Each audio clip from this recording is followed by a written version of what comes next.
Welcome back to Narrations. Some stories begin with redemption. Some begin with second chances. And some begin when a man who once built his identity around being feared must learn how to live as someone loved. Despicable Me 2 is a story about change, loneliness, and the frightening possibility of opening your heart again after finally finding a family. Gru is no longer the villain he once was. The dark house remains. The gadgets remain.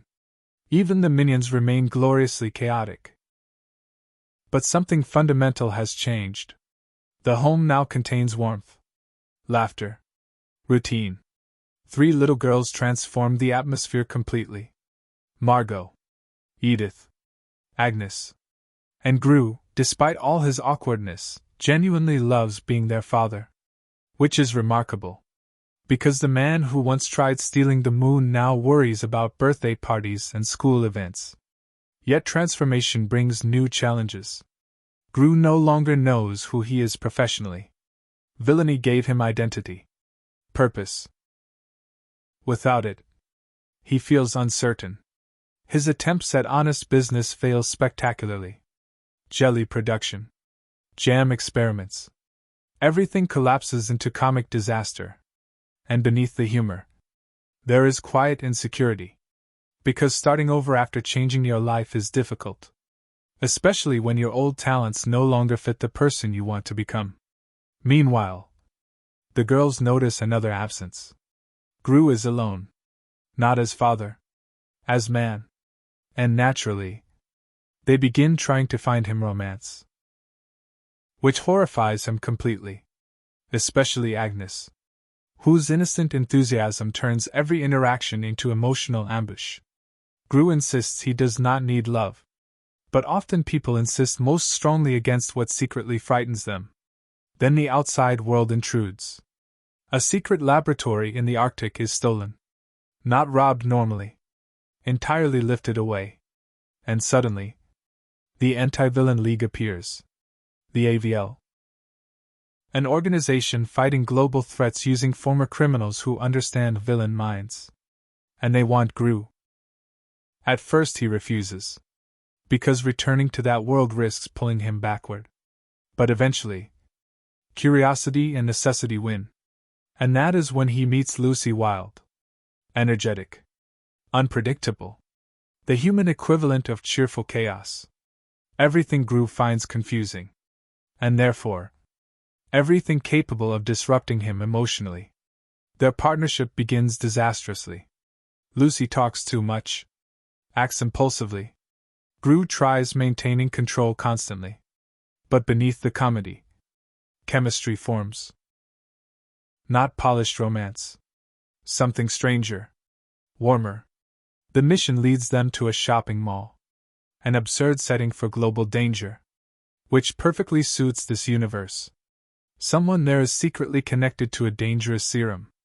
A chemical capable of transforming creatures into violent monsters.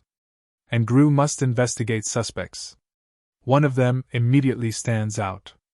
Eduardo. Loud. Charismatic. A restaurant owner radiating suspicious energy. And beneath Gru's instincts lies another fear.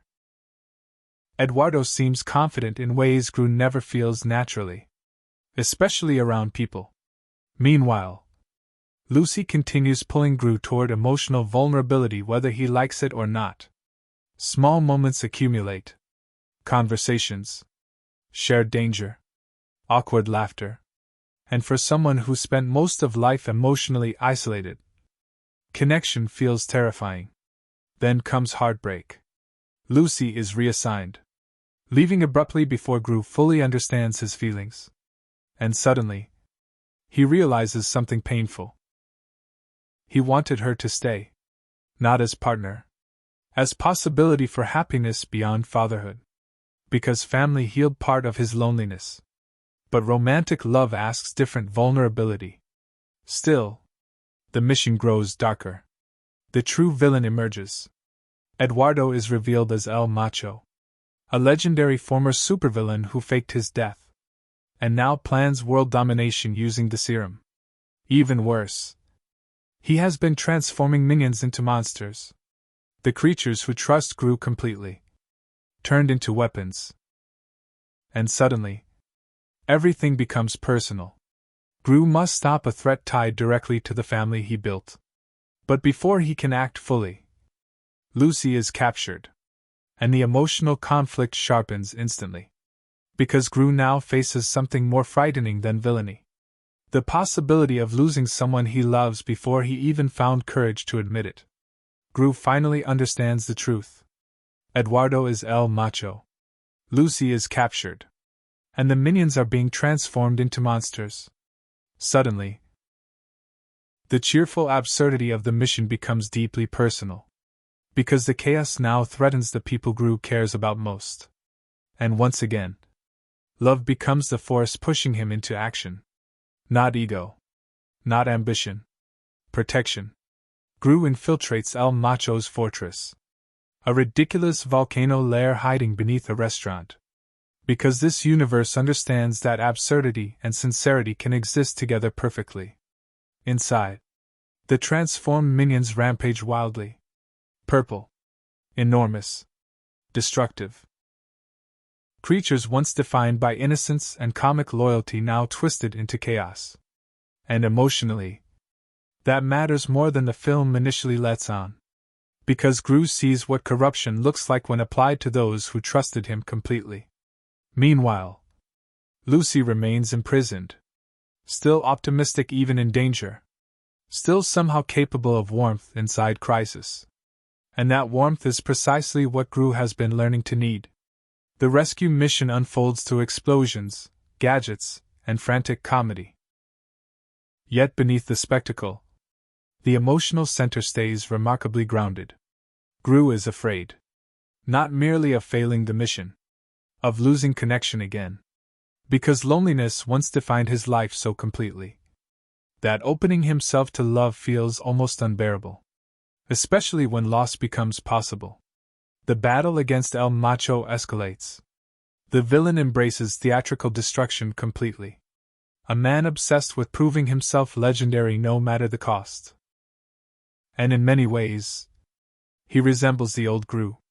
Someone who mistook spectacle for significance. But Gru has changed too much now to admire that worldview.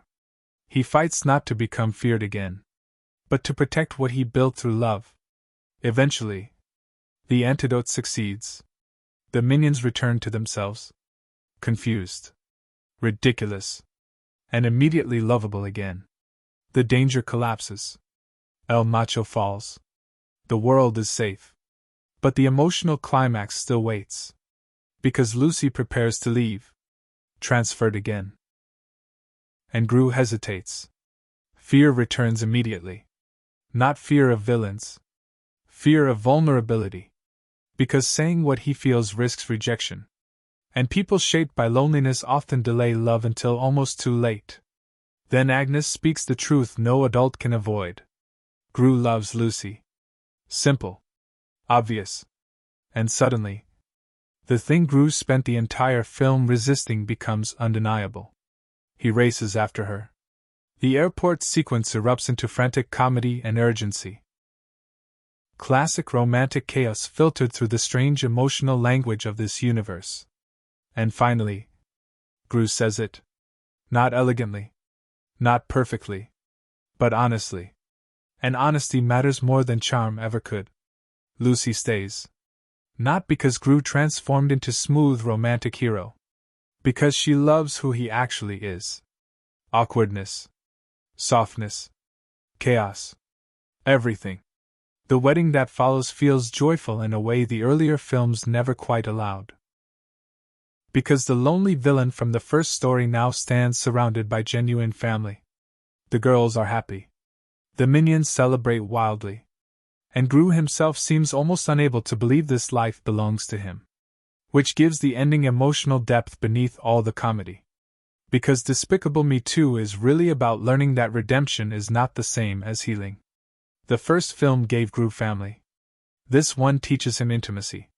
The courage to allow another adult fully into his emotional world. And that is harder than stealing moons or defeating villains.